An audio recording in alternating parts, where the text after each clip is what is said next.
Hello.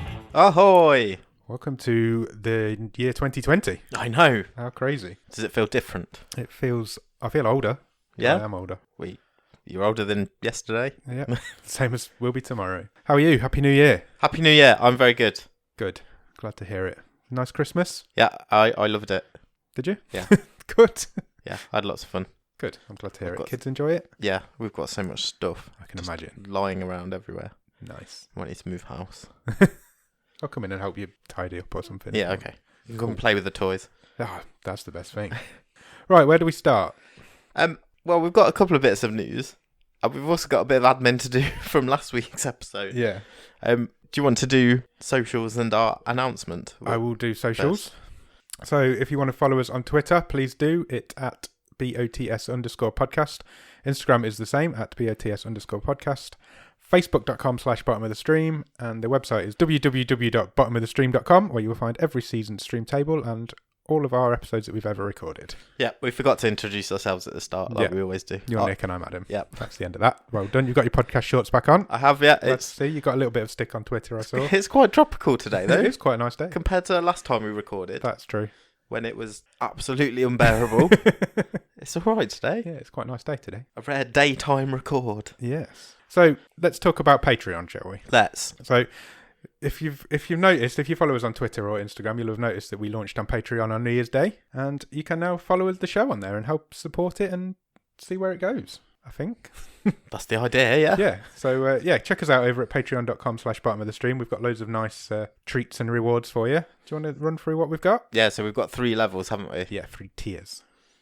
Shall I go first? Yeah, if you want to. Okay. So you can become a cabin boy. Oh, on the stream boat. On the bottom of the stream podcast boat. $2 a month. That's not bad. That's like, what, £1 and a bit? Yeah. So if you deem to join that level, then obviously we'll give you a few benefits. So we can give you some stickers, because we've got stickers coming out of our ears. Yep, we have. We've got a lot of them. Early access to episodes. Yeah, if possible. Yep. Depending on how quick we record them and how quick we'll I can try edit our them. very best. Exclusive episodes and content that you will only get through Yeah, we've got a few ideas for being that a sort of Patreon thing so far. We'll give you a personalised shout out. Yes. And then you'll also get a monthly newsletter written by our good selves. Penned by yourself, because I'm not doing it. Yes, so for $2 a month you get all that. That's a bargain. That's a bargain, even if I do say so myself. But for $5 a month, join the crew on the steamboat as an able seaman.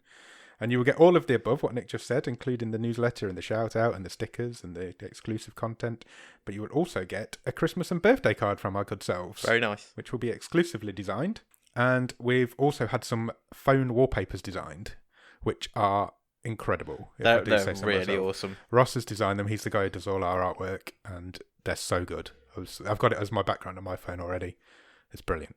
Yeah, Ross Cook, legend. Yeah, absolute legend. So for $5 a month, you can get that, which is about, what, £3, £4? I think so.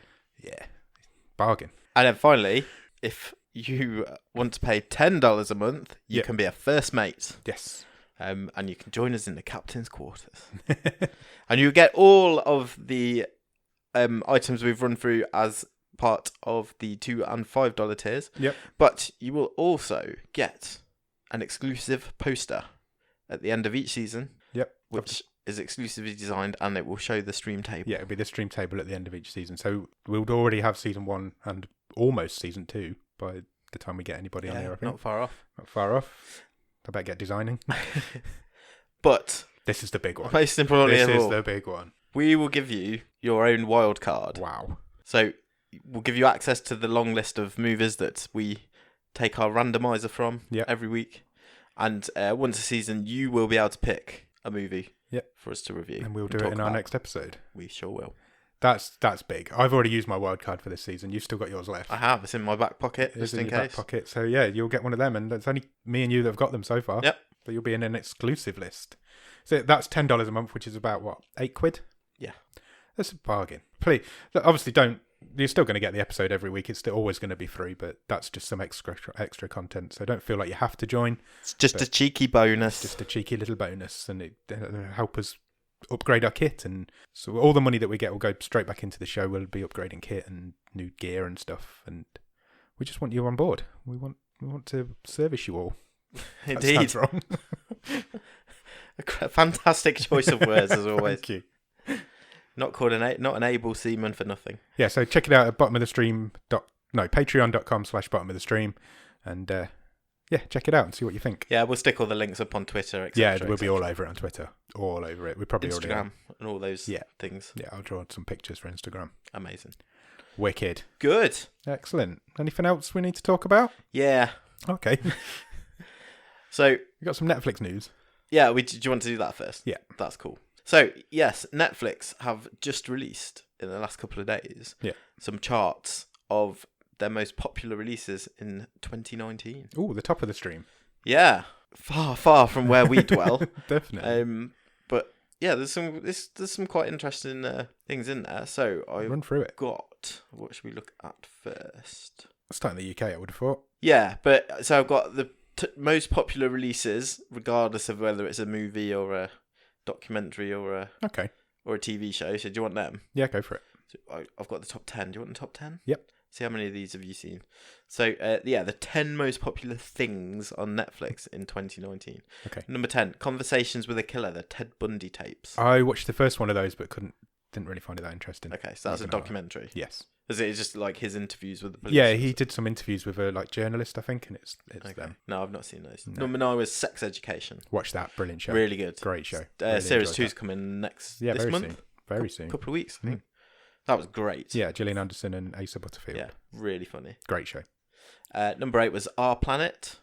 Didn't watch that in the end. Was that the Attenborough one? Yeah, I think so. Yeah, I didn't watch David, that. not Richard. I put one episode on when I got my new TV up on the wall, just to see what it looked like. Because they're always the best, aren't they? Yeah. Nature shows and going around in the ocean and stuff. Yeah. Number 7 was Stranger Things 3. Yeah, watch that. I'm quite surprised it was that low. Yeah, I was surprised. I would have thought that would be much higher than that. I really liked season 3. I did as well. So it was a bit better than season 2. Number 6 was Afterlife, which was Ricky Gervais's. Oh yeah. I did watch that sitcom. Yeah, it was all right. I think that's coming back for a second season as well. Yeah, I think it is. It was quite sweet. Yeah, it was. Bittersweet. Yeah, it was good. Some really funny moments in it. Number 5 is The Irishman. Yeah, I've still not seen that. Me neither. That's surprisingly low as well. Yeah, I mean, it's hotly tipped for all award season coming up shortly. I will get around to watching it. Yeah, I will as well. Even these 2 weeks I've had off work, I've still not had a chance to watch it. Number 4, The Witcher. I watched the first episode. That thought it was boring. Gave up on it. Oh, really? Yeah. I've not heard great things. No. Because I was quite interested in watching that. Yeah, I was as well, but I've always said a pilot episode's got to be the best episode because that's the one that's got to drag you in, and it just didn't. What, was it just slow? Yeah, I thought so.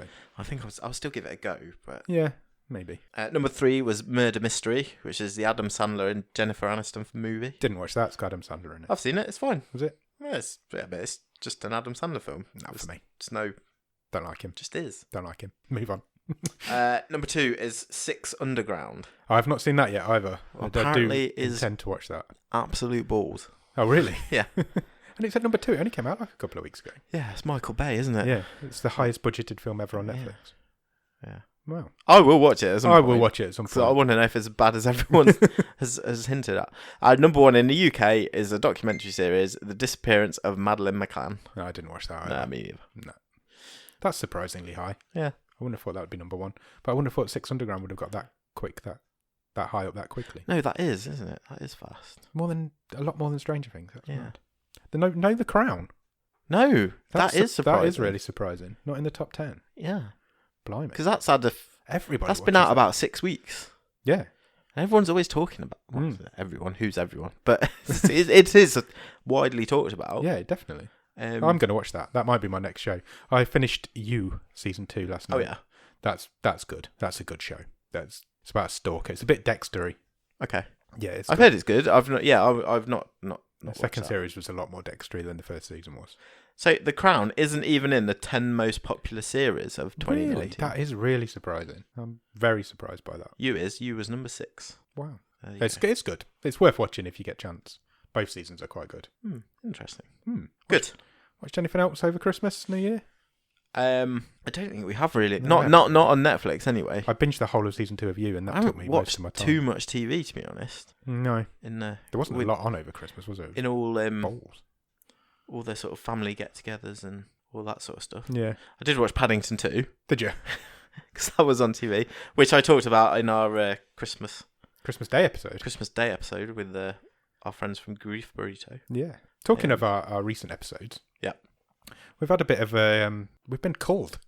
Yeah, we're losing Miracle Mile in the week that we released the episode was really bad times. Yeah, so last week our episode was Miracle Mile. Yeah, I really enjoyed doing that episode. I did as well. It was a great episode. I know I really enjoyed that movie, and it came out last week on the Monday. Yeah, and by Wednesday it was gone. So New Year's Day. Yeah, that went. It did. It went off Netflix. It went off Netflix, which is a real shame. And it's one of the things that we've feared the most of doing this since we started doing this podcast, that we would lose episodes during the week, and it's now finally happened. So it's not good. But then we also lost Christmas Break In. Yeah, but that's to be expected. Yeah, I suppose you seasonal lose all your Christmas films. That will be back. That will come back next Christmas, definitely. Without a doubt. But also we lost Murder Party. I know.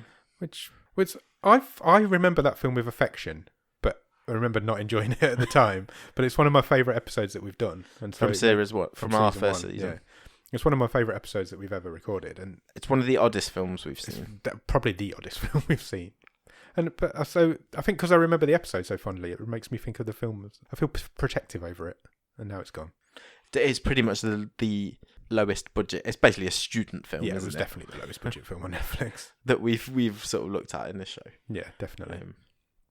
Yeah, so it's a shame that we've lost that one. We've lost quite a lot from season 1 now. We should probably go through and make a note. Yeah. Be something for the newsletter, maybe. Yeah, maybe. That's a good idea. Keep track. Excellent. We got anything else to talk about? I think that's me done. I think that's me done too. Shall we talk about the resort? Let's do it.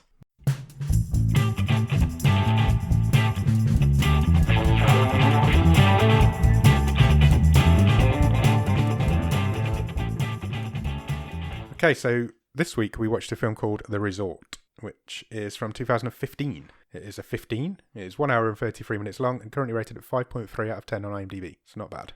Middling. Stars Dougray Scott as a guy called Archer, who you will know from Deep Impact. Was he? Yeah, I don't know if I've seen Deep Impact. Yeah, you will have. I don't think I have. Is that the one with Elijah Wood? Yeah. It's the one that came out at the same time as Armageddon. You know, when films do that thing where... Like there was 2 volcano films at the same time. Yeah. There's 2 asteroid films at the same time. Yeah, well, he's in that.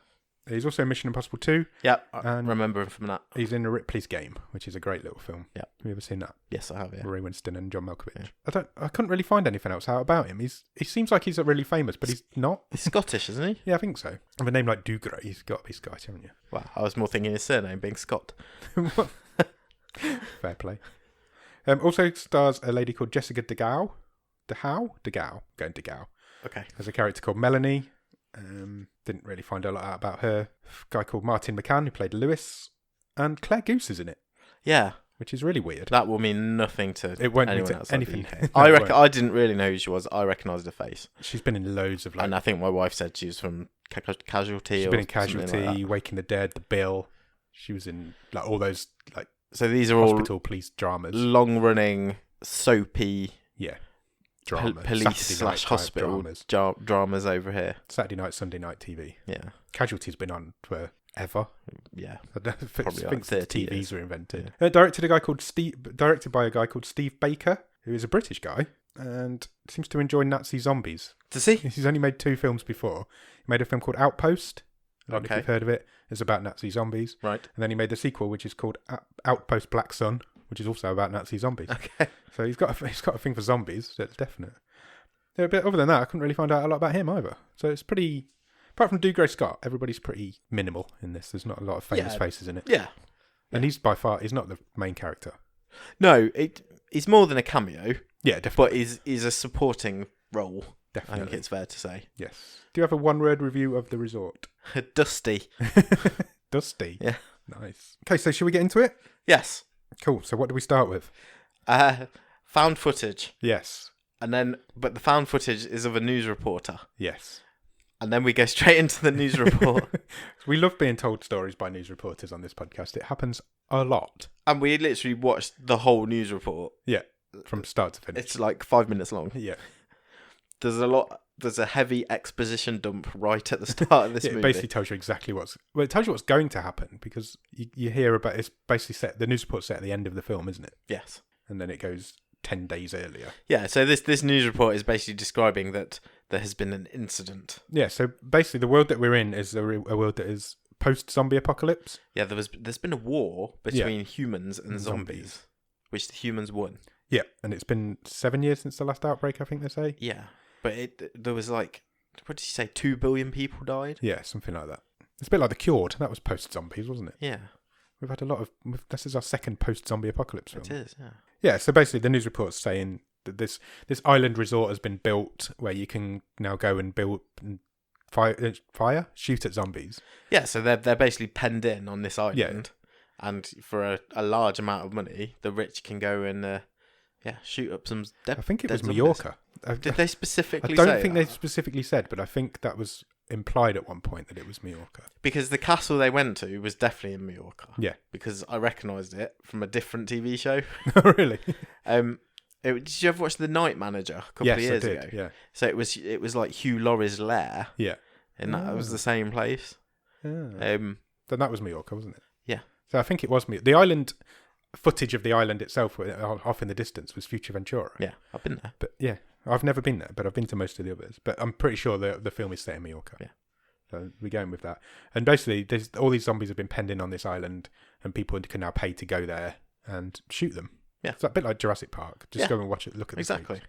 But the news reporter says that there's been some sort of outbreak there. It's all gone. Something's gone wrong on the resort, and yeah, that's basically. Yeah, she calls it an incident several times. Yeah, she does. But it's unconfirmed. And then just as they're closing the news report, a load of jets fly overhead. Yes. Heading towards the island. Yeah, and that's the end. And they sort of, oh, look, confirmation, something's going on. Yeah. And then you shoot straight into the title card. Yeah. The resort. 10 days earlier. 10 days earlier comes up on the screen, which Yeah. I've never a fan of, but it happened. It's sometimes the easiest way to do it, isn't it? And we meet our main character at this point, who is called Melanie. Yep. Mel, and she's considering going to the resort to get over some bad memories. Yeah, I've just put, there's a sad woman. There's a sad woman. She did look sad at the beginning. Yeah, so she's doing some acting. Basically, I think her therapist is trying to get her to go there to try release some aggression, kind of. She's watching like some home video, isn't she? Yeah. Whether it says, I don't know if it's her father. It's her father, yeah. She says that later on. Oh, does she? Yeah. And he's basically sent her back in the war between humans and zombies. Yeah. He sent her a video message. Yeah. Basically saying, goodbye, I'm about to die. This zombie's going to eat my face off. Yeah. And she can't get over that. So she's considering going to the resort, like you say, to kill some zombies, to try and work out some aggression. Yeah, square everything in her head and hopefully move forward. Yeah, and she's with her husband. I think they're married, aren't they? No, fiance. Fiance, okay. Yeah. And he's called Lewis. Yeah. And pretty much they go there straight away. The next scene is in the departure lounge. Yes. So it's like it's not an airport, is it? Because do they go on a boat? No, so they're kind of in reception, aren't they? Yeah, but it's like a meeting place. Yeah, but they're not on the main island. No, not yet. Yeah, but it's where everyone who's on this trip is meeting, and then they're getting shipped over to the resort itself. Yeah, absolutely. So we meet like a cast of disposable characters at this point, don't we? Really quickly. Yeah. Yeah. They get like 30 seconds in front of the camera each, don't they? A couple of stoner boys, a businessman, a lady who's been left by her husband. Yeah. That sort of thing. And then they get on the boat, and they're on this speedboat over to the island or the resort. And when they get there, they all get loaded into these like 4x4s. Which are exactly like the Jeeps in Jurassic Park. This film is just a remake of Jurassic Park. Also, you'll have picked this up if you've seen the poster or any of our social media, but I do feel I have to put out Resort is spelt with a Z. Yeah, because zombie film. Yeah. Because the Resort with an S sounds like a chick flick, but the Resort with a Z sounds like a zombie film. This is where we first meet Dougray Scott as well. His character turns up, who is Archer, and he's on his own. He's got his own guns. Yeah, he's just moodily sipping some whiskey and then he unloads a load of yeah, definitely. And then he's unloading a load of weaponry, isn't he? Yeah, of his own.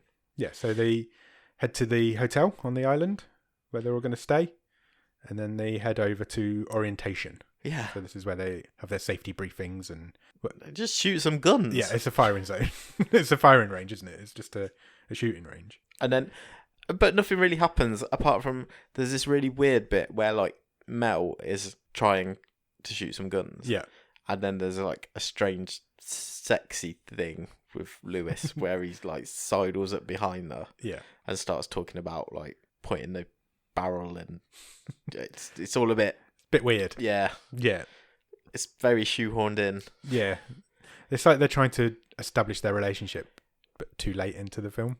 But they've got no chemistry right at the start. No, they haven't. They don't have a lot of chemistry all the way through. No. But yeah, and they just shoot some guns. They're firing at paper cutout zombies, aren't they? Yeah.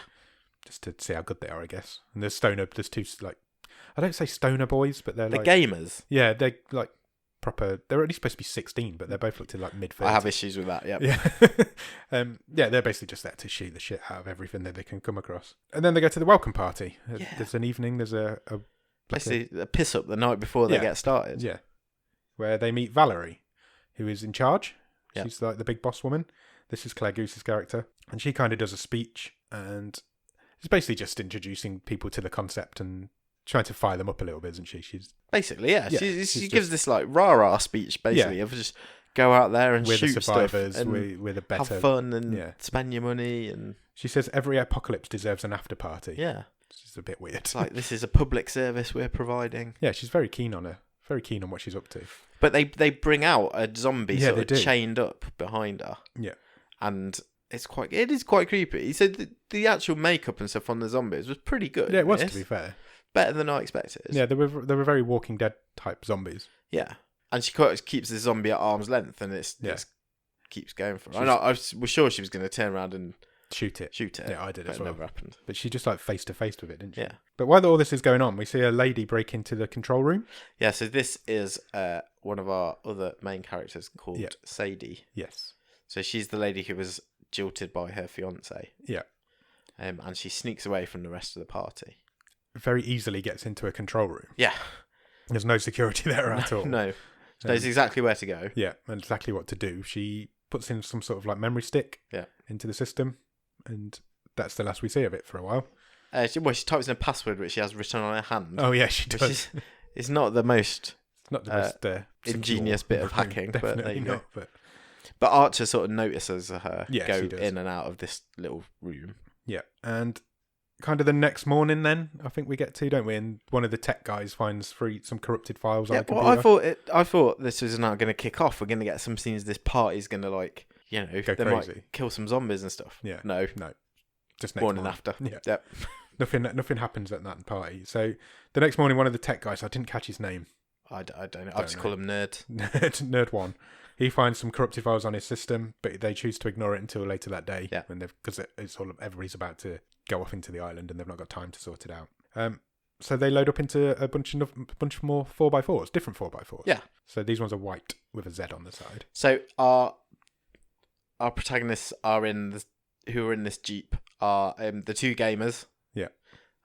Archer, who's Dougray Scott's character. Yeah. Sadie, who's we've just seen sneak away and do this hacking. Yeah. And then you've got Mel and her fiance Lewis. Yes. And they are led by a guide.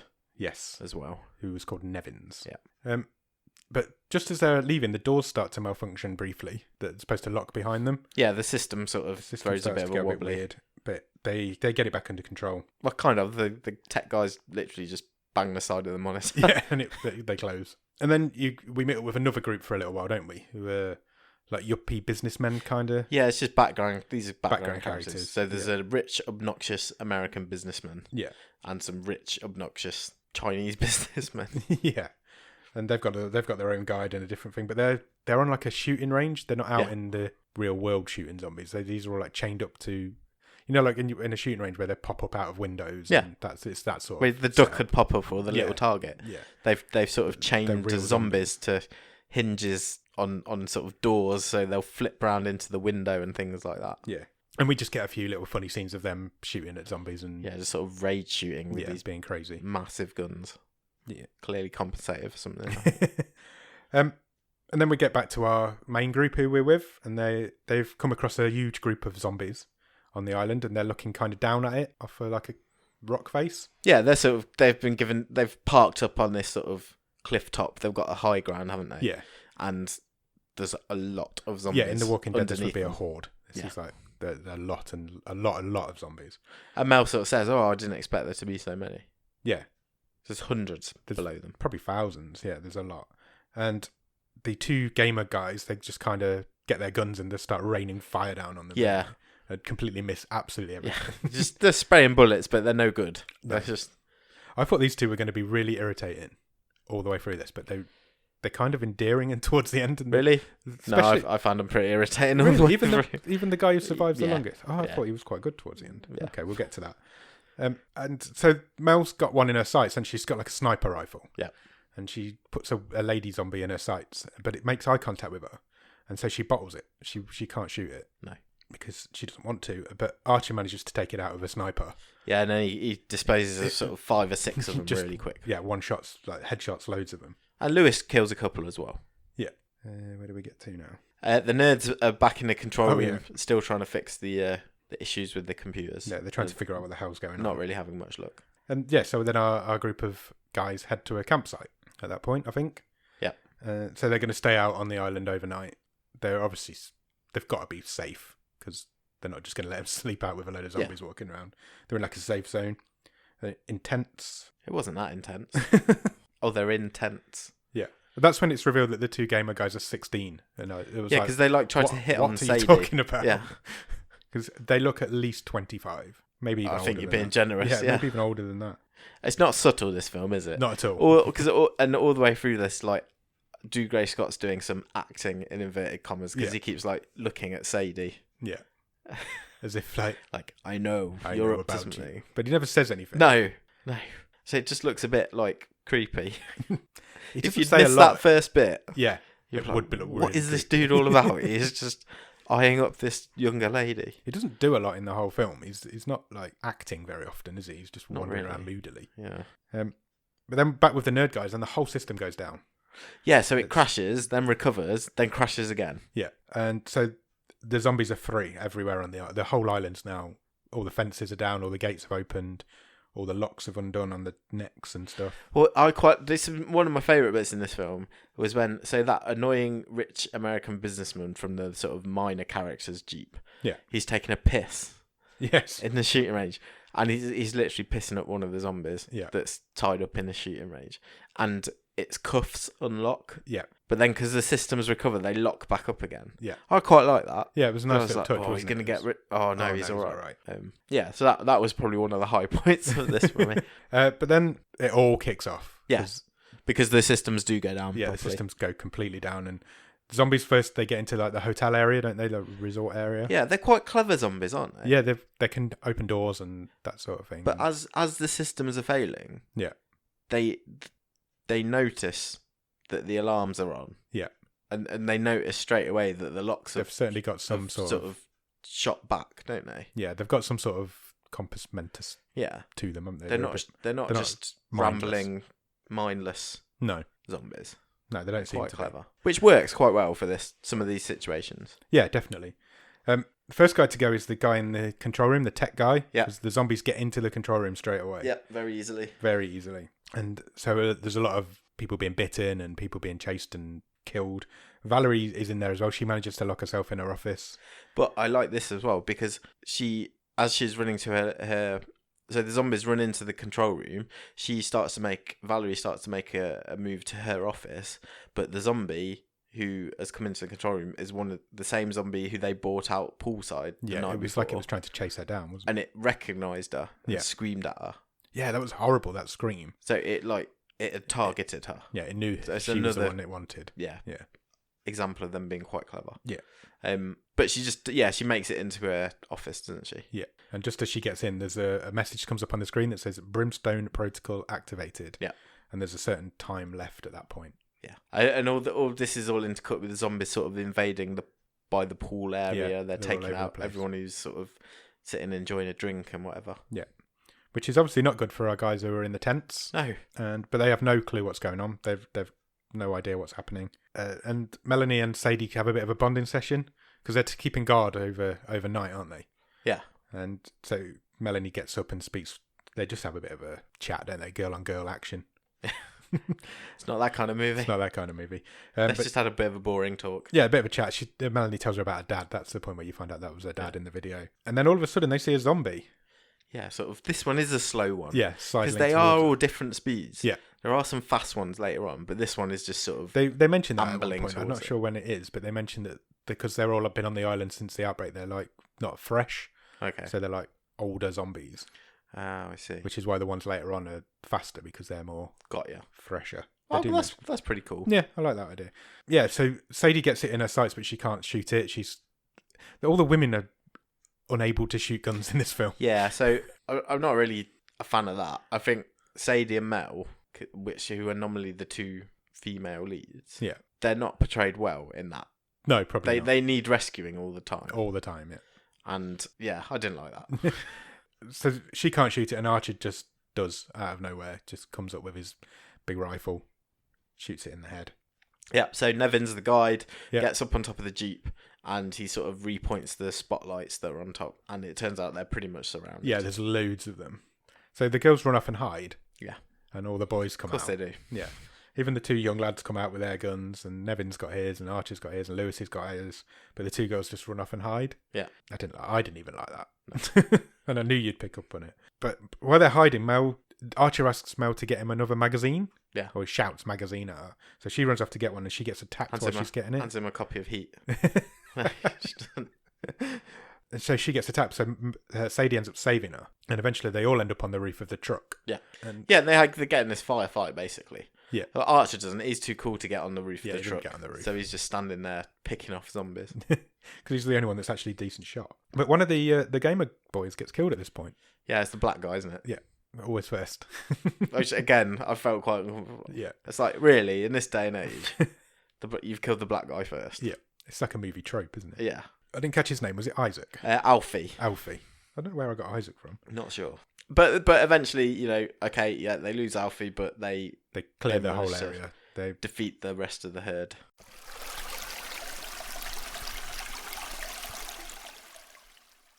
And we get to the next morning, and the van won't start. I didn't understand that either. Nope, not me. Because they tried to start it at night, hadn't they? I think. Yeah. Why isn't so everything's down, but the Jeep won't start? Maybe it's like the Jurassic Park Jeep, so they're on a track like the Jurassic Park ones. I don't think so.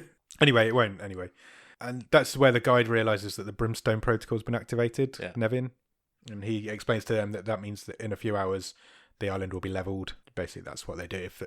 If any area gets overrun by zombies now, the government just take the whole thing out. Yeah. And so he says they've got a limited amount of time now, and they need to come up with a plan, which they do. They realise they can get back to the dock area, but they have to go off-road. They have to take the quickest route from point A to point B. I was a bit confused at this point. I might have just missed it. I know their plan was to get to the docks. Yeah. Did someone mention about specifically a boat was coming to collect people? Maybe. Like before Brimstone got out? Don't think so. Oh, maybe. I might be wrong. Maybe I made that up. Oh, good, because I didn't think that made any sense. But they need to get back to the docks. That's That's their ultimate goal. That's what they're trying to do now for the rest of this film. And then it comes up on the screen: 4 hours and 50 minutes till Brimstone. Yeah. And then so they're all following Archer through the forest. So this bit made me laugh quite a bit. They're all following him through like the jungle-y area. It's not a jungle. What is it? Forest, wooded area. Yeah. Wasteland. It's a very well marked wooded. Yeah. We're not talking like they're going through having to. No, it's not machete their way through. No, they're just walking through a woodland path. They're on a footpath. Yeah. In a nice wood. And Lewis goes up to Archer and says, "Who made you the leader?" And he says, "You, when you started following me." I thought that was quite funny. I like that. These characters are bad though. Yeah. That Lewis character particularly, he was awful. Who's Mel's fiance, is probably the worst of a bad bunch. Like an ex-soldier, wasn't he? And he was exactly how you would imagine an ex-soldier to act. He was not. But so just lazy and badly written and badly acted. Agreed. Yeah, he was probably the worst one out of all of them. Yeah. At this point, one of them gets attacked by the other guide. So the guide that we met earlier on. This is Jack now, isn't it? Who's the other gamer guy. Yeah, so this is the guide who worked for the resort who was taking the rich businessman round. Yeah. He suddenly jumps out of the woods. Yeah. Out of nowhere. He's a zombie. And attacks Nevins. Yeah. No, he attacks Jack, does he? And then Nevins kills him. Oh, right, okay. Yeah. So they sort of avoid that hazard. Yeah. And then they walk a bit further down this lovely path and there's a gate. Yeah. Like a checkpoint. Yeah. And a Jeep, presumably the Jeep from the other party, has sort of rammed. It is the Jeep from the other party. Part way through this gate. Yeah, so they've got to try and climb through. There's a very small gap between the Jeep and where this fence has peeled back. Yeah. So they can only get through one at a time, very, very slowly. Yeah. Just to try and ratchet up some tension. And suddenly zombies start pissing out the woods. Yeah. So the girls go through first. Yeah. Sadie goes through first, followed by Mel. But just as Mel's going through, one of the businessmen from earlier is a zombie. He pokes his head out the window. That's right, yeah. And tries to attack Mel. So Sadie shoots it. Sadie gets the kill. I think it's the first one. I think it is, yeah. And they eventually all get through, but Nevin stands too close to the fence and gets bitten in the neck. What a plum. Yeah. So Mel kind of goes to him, tells him everything's going to be okay. And just as she says that, Archie blows his head off. No, Lewis blows his head off. Yeah, Lewis did it. Her boyfriend. Yeah, didn't go down very well. No, I think the wedding's off at that point. He wasn't even dead. He was going to die and he was going to turn, so it did have to happen, but it didn't necessarily have to happen then. Yeah, the wedding's definitely off by that point. Yeah. Her reaction to that. And then we get another message on the screen saying 2 hours and 20 to Brimstone. Yeah. This film's definitely not in real time. It's definitely not. It's like 2.5 hours have passed just for them to climb through that fence. And this is where Archie this is where Archie reveals the truth. Oh no, he just randomly outs Sadie. Yeah, just out of nowhere. They've got through this gate and then he's like, you're that girl from the other night. I saw you go into that room. He didn't watch what she did. No, all he knows is that she went in the control room and came back out again. But he's just... And he literally goes... I don't know, obviously he might have the suspicion, but somehow he's put it all together in his head. He's jumped to this conclusion. This is all your fault. He's absolutely right. He's jumped to this conclusion out of nowhere. But in reality, there's no way he could... No, there's no way he could have known. Not at all. That's stupid. She explains that she didn't really know what she was doing. So she's not a hacker? She's not a hacker. She's just been hired to do it. Hence her having the stuff written on her hand and stuff. So she's basically a zombie rights activist. Yeah. And she had this memory stick, and what she was doing was downloading files from their system. Yeah, that's what she thought she was doing. Evidence to take back. Yeah. So she was completely unaware that by doing this, she uploaded some kind of virus to the system. She didn't have any clue that that's what she was doing, but that is what she was doing. And then they get to like this overgrown town. It's like it's got a comms tower. Yeah, they're heading for this comms tower, aren't they? And so they get there, where there are lots of zombies. There's bodies everywhere. Yeah. Like dead people, but there's a lot of zombies walking around. And I didn't catch how, but somehow Jack and Sadie get separated. They're all trying to cross this courtyard. Right. And again, they go sort of one by one. Yeah. And Jack and Sadie, so that's our activist and one of the remaining gamer guy. Yeah. They're the last two to go. Right. But before they can cross, another herd of zombies sort of comes pouring in. Yeah. Archer does a load of army secret signals, which they understand straight away. Just out of nowhere. Basically they were trying to loop round and meet them the other side of the building. Yeah. And they almost make it. Nearly. But unfortunately Sadie, in one of the kerfuffles, gets bitten on the arm. Yeah, so they're back in that shooting range from earlier, aren't they? Yeah. Where the zombies are tied to doors and stuff like that. Yeah, and they have to kind of sneak past one, don't they? Because that one's still tied up. Yeah. Even though all the locks are... Yeah, I didn't get that. No, I didn't get that either. Very convenient for the plot. Plot point. And she gets bitten on the arm, and so she kind of sacrifices herself. Yeah, well, she gets bitten while sort of trying to push Jack through. Yeah. So she basically saves him. She saves him to sacrifice herself to save him. And then she gets engulfed by the herd as he runs off. Yeah, they just take her down, don't they? But she passes him the stick. Yeah. With the whatever she's downloaded. Yeah. And he manages to get back to Mel, Lewis and Archer, doesn't he? But he's running at like as fast as he possibly can whilst being chased by these zombies. He's running so fast that he dives through the gate and runs straight into the wall. Yeah. Did you know? I thought that was really funny. He just hit the wall. And then it comes up on the screen, 55 minutes to Brimstone. Yep. So we're flying through this timeline. So they're all back together now. Jack, Mel, Lewis and Archer. These are our remaining 4. And they open this door in this room, and there's a really, really dark like corridor behind it. Proper dark. It's pitch black. It's pitch black. Can't see anything. And I think Jack says, are we really going into the dark room? Until they're in there. And suddenly it's all quite well lit. Then you can see. There's no light source whatsoever. No. But Mel was able to sort of, oh look, I've got blood on my fingers from the bottom of my shoes. We're walking through like sticky stuff. And you can clearly see the colour. I know it's a silly thing, but you've just told me this is a pitch dark thing we're going into. Yeah. And I can see everything perfectly. Yeah. I'm not asking for too much, you know. Yeah. It was like in Christmas Break-In the other week when that guy was running around the dark school. Yeah. It wasn't dark at all. But then they find this really weird, like, cattle run kind of area. It's like a maze of wire fences. And they kind of make their way through it.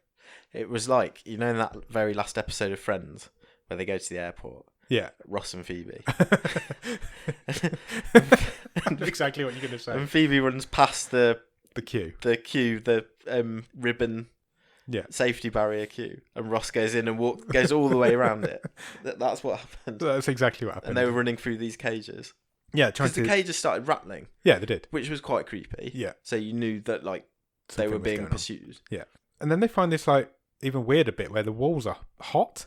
Yeah, they're in an oven. Yeah, they're basically they're surrounded by heating elements. Heating elements. I thought it was electric at first, but it wasn't. It was just heat, wasn't it? That was really weird. And then all of a sudden, Jack gets bitten by a zombie that comes out of nowhere. There's a ceiling zombie. It was a ceiling zombie. Yeah. It just came out of nowhere. So this part of the ceiling falls in. Yeah. And there's zombies on a chain. Yeah. Because why not? Yeah. And it takes a chunk out of Jack. Yeah, and he gets bitten, and I was quite sad at that point because I'd kind of grown on it. He'd grown on me a little bit. I thought he was annoying as fuck. I thought he was going to be annoying, but he grew on me a little bit. I didn't think he was as bad as I was expecting him to be. I was quite happy that he went. Fair enough, to be honest. But Archer puts him down, finishes him off. Archie kind of shoots him in the head. Yeah. So we're down to 3. We're down to Mel, Lewis, and Archer. Yeah. So they bust out sort of from this oven type place. Yeah. Through another door, and they're in a refugee camp all of a sudden. It's just, which was referenced in a news report at the start. It was at the beginning, yeah, because the island's also like a refugee detainment area. Yeah, I think. Well, there's part of on the beach. Yeah, they talk about how there's this camp, growing refugee camp, near the resort. And this was probably the best bit in the film. Yeah, there's a really good idea here. Yeah, which probably could have been a film on its own. Yeah, and what's the twist? The twist is that the people who run the resort are taking these refugees and making them into zombies. Yeah. And they're aging them by making them run through this heated room and this cattle run. And that's what's making them feel like they're older zombies than they actually are. I did think that was a really clever idea. Yeah. Because they don't want these fresh zombies because they're too difficult to kill. So they need aged zombies, and that's what's aging them. So they've got this production line. Yeah. Of, like you say, from these refugees, which they're then repopulating the resort with. Yeah, because obviously they're going to run out eventually. All these rich people can come and shoot them. Yeah. Now, I really like that idea. Yeah. I don't think it's being too harsh to say that's much too good an idea for this film. Yeah, I agree. And it wasn't explored at all. No, and that's the thing. It wasn't. It was like a 90-second bit of this film. Yeah, and it's a real shame because it's a really clever idea. Where you've got an idea, there's a real political allegory there. Yeah. For I don't want to get too deep, but especially with old fucking piss-eye tango monster who's the president of the United States at the minute with his sort of illegal camps in piss-eye tango monster. That's brilliant. I said I didn't want to get too serious, but he's got all his illegal refugee camps on the bloody American border. Yeah. I just thought, hang on, there's something more to this here. If you'd have really wanted to expand this, there's a great idea for a proper film here. Yeah, agreed. And somehow it's just stuck in this film. But then once they get in there, they're kind of instantly faced with some zombies, aren't they? Yeah. And obviously these zombies haven't gone through that cattle run, so they're fresh. Yes. These are new, straight out of the refugee tent. Yeah, fresh zombie. That little girl that we met earlier was there. Yeah. With her teddy bear. And there's loads more, and they're all really fast, proper speedy zombies. And they all manage to escape, and they trap them behind this door, which Mel and Archer hold shut. They go back the way they came. So they retreat from this refugee bit. They go back into the room that the ceiling zombie dropped down from. Yeah. So yeah, Mel and Archer are kind of holding the door shut. But they're also coming from the other way. Yeah. From the oven bit. So they're kind of trapped in this little room. Yeah. The 3 of them. But 2 of them, because Lewis... It just fucking does one, doesn't he? Leaves them both there. Gets out through the ceiling vent. Yeah, goes up the zombie chain. And yeah, just leaves them both there. I was like, wow, what a cunt. Yeah, totally. Mel kind of starts climbing up the chain to follow him, but Archer doesn't. He's trying to keep the door closed. And then he decides, no, what I'm going to do, I'm going to go back into this room and just start shooting shit. Yeah. So he's basically down to the last gun. He's got a handgun, yeah. So I didn't get his thinking there. I know he was trying to die a hero. At least try and go up the rope. Yeah, exactly. No, he just ran into the room where they'd just come from and started shooting. Starts firing. That was the last time we see him. 16 minutes left. Yeah, 16 minutes to brimstone. And Mel gets to kind of like a spa area. I feel like that's what it was. It's back in the reception. Back in the resort hotel bit. It was like a There was like a health spa type of place. But that's been completely overrun by zombies as well. Yeah. The whole island's just fucked. And Lewis comes back in and Yeah. meets her there, but he's also been bitten. He has. He's had nibbled. Nibbled, yeah. He's not in a good way. No. Nibbled. Well, he's not got by chunk. a zombie. Yeah, he's not got a chunk out of him, has he? He's got a bit in his forearm. Yeah, he's got a proper bite mark, but he's not like missing an arm or anything. Yeah, so flesh wound. Mel can't shoot him, so she decides, just give him the gun. So she gives him the gun so he can shoot himself. Yeah. Which is what's implied. Well, yeah, I mean, I think it's kind of implied he's too much of a coward to even do that. Yeah. Because he kind of puts the gun to his chin. Yeah. But then the door opens and all the zombies come flooding in. So Mel runs the other way. She grabs another gun. She takes another gun, which happens to be on the floor. Yeah. And suddenly she gets pulled into... like a room? A room. Like an office? And it's Valerie from the the start. I'd completely forgotten about. Me too. I was like, oh yeah, her. I remember her now. So she's been holed up in her office this whole time. Yeah. And she says, whoa, don't shoot me, I'm normal, Yeah. I'm not a zombie. And Mel is not happy. She calls her an animal. She says, you're worse than those out there. How dare you run this? What kind of operation is this? Yeah, exactly. Which is fair. Yeah. Because it's like, because obviously Mel now knows what's been going on with the refugees and everything. And she tells her to go fuck herself, which I thought was quite funny. And Valerie gets eaten by all these zombies. And Mel just legs it. So the zombies get in the room, don't they? Yeah, and again, specifically that same zombie gets her from earlier on. Yeah. And then Brimstone executes. Yeah. The timer runs down. And you see Mel running across the beach. She's now on her own. It's just her left. Yeah, so she goes out of one final door. She goes up like a tunnel. Yeah. Sort of, and she surfaces. Yeah. To again sort of wasteland type thing. Yeah. And there's loads following her. There's like hundreds, thousands probably, of zombies chasing after her. And you can see she's just legging it to a cliff. Yeah. And she's just going to jump off the island. It looks like it, yeah. And then all of a sudden, just before she jumps, all these planes fly over. Yeah. Like really fast fighter jets fly over. And the island starts exploding behind her. So she is literally... I'm assuming she's a fairly average... Yeah. Young woman. Yeah. But not like... Relatively fit. An Olympic athlete or anything. She is running between missiles. Yeah, she is. She's dodging them. Missiles are dropping around her. Yeah. And detonating. And she is managing to dodge them. She dodged all of them. The whole island's on fire. I know. And she manages to jump off this cliff. How big a hole a missile was going to make. Quite big. Big crater. No, she steps around them. Yeah, just around them. So she jumps off this cliff and lands in the sea. Yeah. And there's some helicopters circling around her. Yeah. They're obviously looking for survivors. Do you think the zombies would have followed her? Yes. Yeah. You don't see any of that either. No. None of them make it. They're not going to just... Oh, no, I'm not going in that water. It'll be cold. No, we don't see any more zombies. But you just see the whole island on fire behind her. It's quite a good visual, to be fair. And there's like helicopters circling. Yeah. And there's a boat just over her shoulder as well. Yeah, there is. And then this news report comes on again that we'd seen from earlier on. And it said... It's been 3 weeks since the resort was exploded. Yeah, which doesn't come up on screen this time. No, it doesn't. The news report says it, which I liked. And it says Melanie Gibbs has been named as the only survivor, but then you see Archer sitting in the bar on his own. Yeah, and they do say, don't they? They say, she's named as the only the only survivor, and that word has got out about what was happening. About the whole racket they had set up because she passed this evidence over. Yeah. So there's investigations going on and all that sort of thing. Then you see Archer sitting in a bar, so watching this news report. So she's obviously not the only survivor. How the hell has he escaped? God knows. I've no idea. He had one little handgun and a room full of zombies. And he was going back down. Yeah, but he somehow. That is up there with how did Dolph Lundgren get off that submarine a few weeks ago. In Blackwater. Yeah. That's very true. And then the news report ends with the woman's talking about this refugee camp, and she hears some like noises behind her as she's talking. So she's kind of on higher ground, isn't she? She's on a sort of ridge. Yeah. And there's the beach below her. Yeah. Which is the same place where she did the news report from at the start of the film. I think it's the same news report. So she's off. So you can see the resort in the distance and the sea and the beach into below shore. And loads of zombies come running out of the sea. Pile out of the sea. So they did all get off the island and they've just walked onto the ocean. Onto the beach. Yeah. There's loads of screaming and stuff behind her. Yeah, and that's it. Yeah. End of film. Thoughts? This was absolutely stupid. It was really stupid. But it was better than I thought it was. It was not unentertaining. It was quite fun. There's loads of issues with it. Oh, yeah, loads. Loads and loads. It's some of the worst acting we've seen. Yeah, it's up there. Like you said earlier, the guy who played Lewis was awful.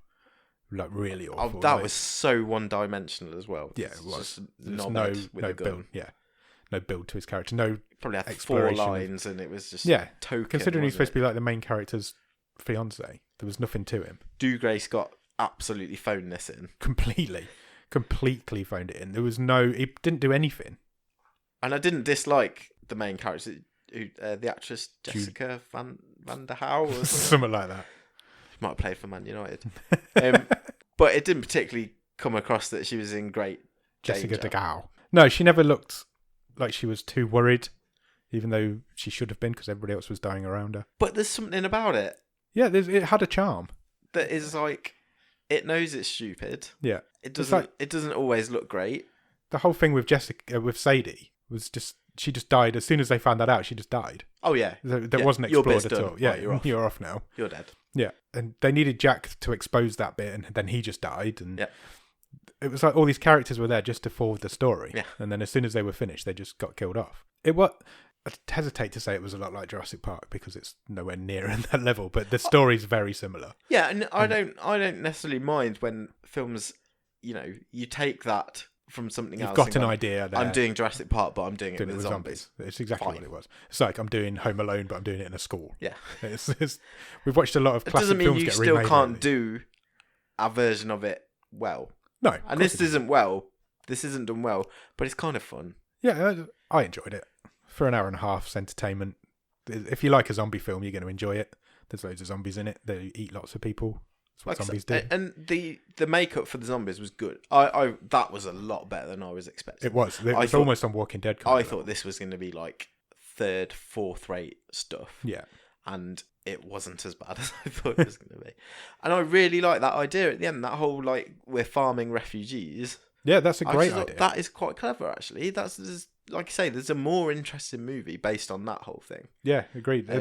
This probably where it should have started because there's some real stuff you could explore there. Yeah, and this isn't the movie to do it in, but no, there's not. But it had some quite cool bits in it. Yeah, there was some nice little set pieces, and I had no issue with it. It was all right. It was nowhere near as good as it could have been, but it was all right. Yeah, no, that's quite interesting. Nowhere near as good as it could have been, yet somehow better than I thought it was going to be. Yeah, I think I would say. Yeah, I'd agree with that. Yet no one stood out. No, it's weird, isn't it? When films like this sometimes you'll get a really entertaining film that's fun to watch. Yeah. But then when you talk about it, there's nothing good to say about it. And it's really, I've noticed it a lot while we've been doing this show, and it is really weird.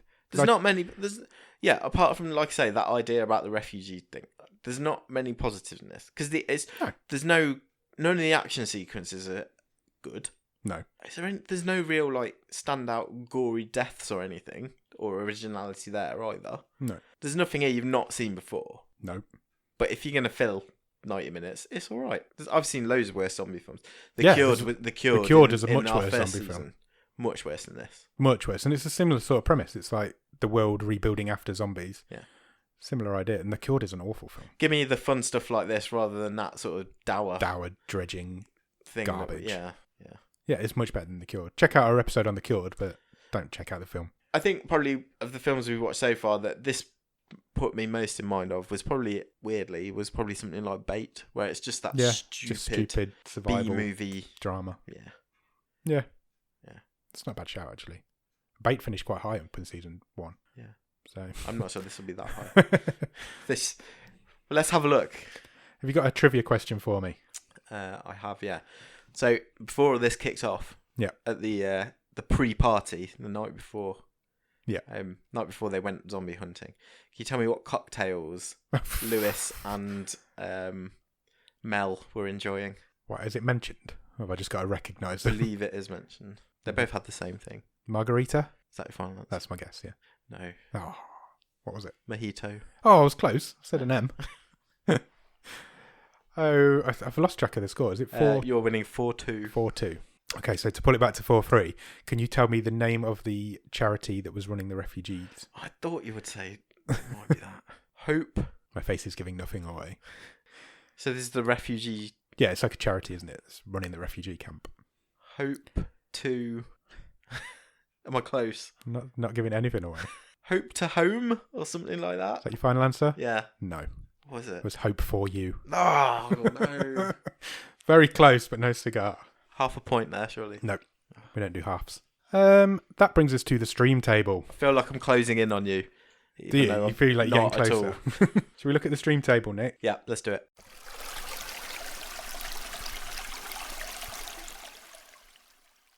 I'd suggest we probably don't need to worry the top half of it.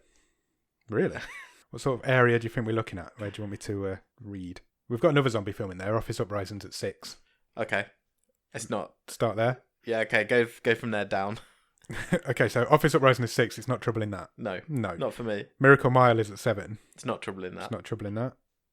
Burning Sands is at 8. It's not Trouble in That for me. Emo the Musical at number 9. It's below Emo the Musical for me. We can't be stuck around Emo the Musical all the time. Christmas Break-In, number 10. Maybe I'm still high on Christmas, but I don't think it. I don't think it gets that high either. The Clapper, number 11. I would probably have it above The Clapper. Between Christmas Break-In and The Clapper. Yeah. How about yourself? That's a tough one. You're right. It isn't as good as Office Uprising, Miracle Mile, or Burning Sands. Yeah, I think you might be right. I mean, Emo the Musical and Christmas Break-In are right there together, and they're really weird, chintzy family films. Yes. And The Clapper's pure garbage. I feel like it should maybe go... I enjoyed it more than I think I enjoyed Christmas Break-In.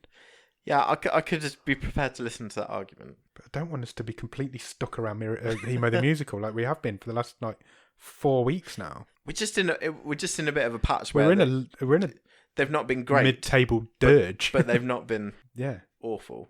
So you want it under Christmas Break-In? I think so. Yeah, for me. I will take that. I'm happy to put it there. I think it should maybe be a little bit higher, but we'll put it there. Which I think they're not dissimilar because they're both they're completely dissimilar films. But in the way that I feel about them, because they're both bad films. Yeah. But they had little bits in them that were quite entertaining. Germs of a bit of a good idea, which The Clapper didn't have. No. Emo the Musical had that as well. It was a decent film, but it was trouble. There was trouble. Songs. Yeah. Burning Sands was a good film, but was really hard to watch. Yeah. Yeah, okay. We'll put it between Christmas Break-In and The Clapper. So what number's that? 11. 11. That's lower than I was expecting it to end up. Was that 11 out of 15? Was this episode 15? 15, yeah. I think I'm comfortable with that. Okay. I still think Burning Sands is maybe a little bit too high. We'll get there. We've got 10 episodes left in the season. I know. How quick is it going? I know, really it's quick. So scary. That just leaves us to bring on next week's film. Yes. You ready? I sure am. I will open the randomizer, which will randomise next week's film. Don't forget, if you join the Patreon and you come in at level 10, you can see this long list of films. We're going to publish it for the first time ever. I know. We need to audit it before we do that. Especially if there's loads of stuff coming off on New Year's Day. Yeah, I think there's 150 films left on New Year's Day. That's a lot. They're leaving? Yeah. Well, there should be some good ones coming on then. Hopefully. Yeah. Right. Are you ready for me to press this button? Yes, sure am. It has picked a film called Small Crimes. Okay. Ever heard of it? Means nothing to me. Okay, let me just look it up. It says, a disgraced former cop, fresh off a 6-year prison sentence for attempted murder, returns home looking for redemption, but winds up trapped in the mess he left behind. Ooh. Stars Nicolás Costa-Waldau. From Game of Thrones. Jamie Lannister. Also stars Robert Forster, who passed away recently. He was the guy from Breaking Bad. The Fixer. Yeah, the Fixer guy. Do you want to watch the trailer? Yeah, let's do it. So what do you think, Joe? I don't think that's for me to say. Second chance. I mean, it's a nice idea, but I made terrible choices. I drove my family away. I hurt people. I can't do anything about before that's done. I can show people I've changed.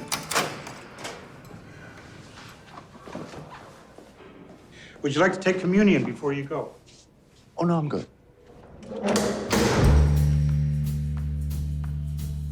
What are your plans for work?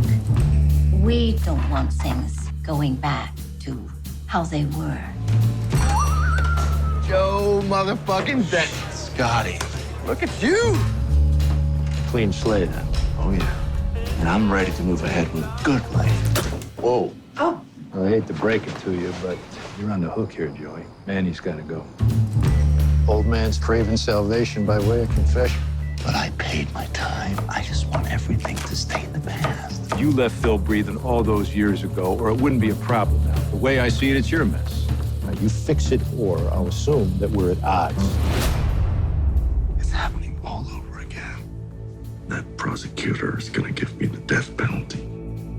Back then, was there ever any talk about what happened maybe wasn't an accident? Hey, fellas! You are not welcome here. Your first night home, you're out till dawn. It's impossible to you that I might have changed. Have you changed?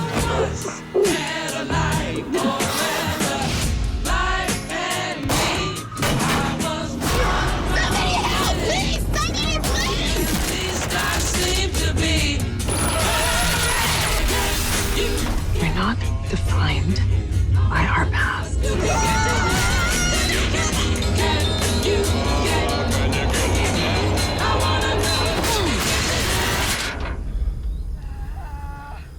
Second chance. Why not?